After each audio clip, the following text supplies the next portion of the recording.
Bueno, lo que simboliza es que muchas veces el mensaje que transmite una mujer de sus necesidades o carencias no llega, y a veces llega desvirtuado, otras veces donde llega ese mensaje no es escuchado, con la referencia que la mujer quisiera dar. ¿Qué nos hemos encontrado? Que cuando una persona encuentra una botella, sea en el punto del mundo que la encuentre, como es algo que le atrae, intenta abrir la botella y saber qué mensaje tiene esa botella, ¿no? Pues nosotros lo que hemos querido transmitir es que pasen los años que pasen, siempre habrá un mensaje de una mujer que nos ha llevado a término.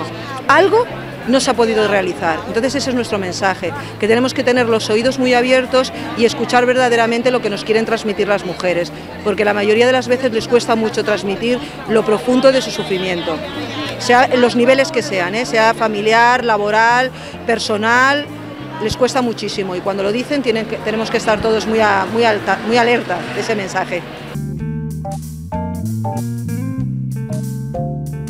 Conozco a Rocío, mi nombre es Patricia, yo conozco a ella y estoy de voluntaria en su asociación de epilépticos. Me lo comentó ella para qué era y mi hijo me dice, pero ¿para qué quiere una botella tan grande? Porque mis hijos también me ayudaron un montón y le digo, mi hijo me dice, ¿para qué tan grande?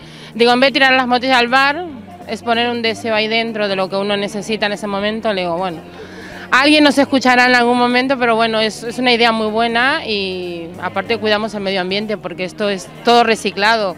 Y bueno, ayudamos y vemos que al colaborar con estas cosas así, vamos reciclando también y vamos haciendo las cosas.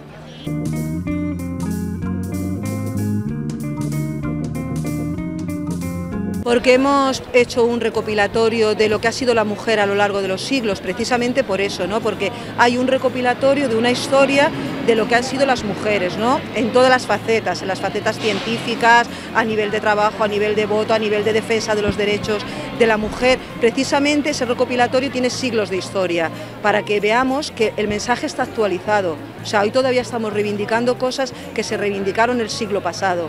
Entonces los mensajes, lo veas cuando lo veas, siempre hay un punto de actualidad, porque las necesidades emergen.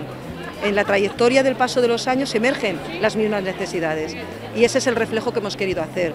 Una historia de donas reflejada en foto y una pequeña historia, y una historia de ese mensaje que llegará, algún día llegará.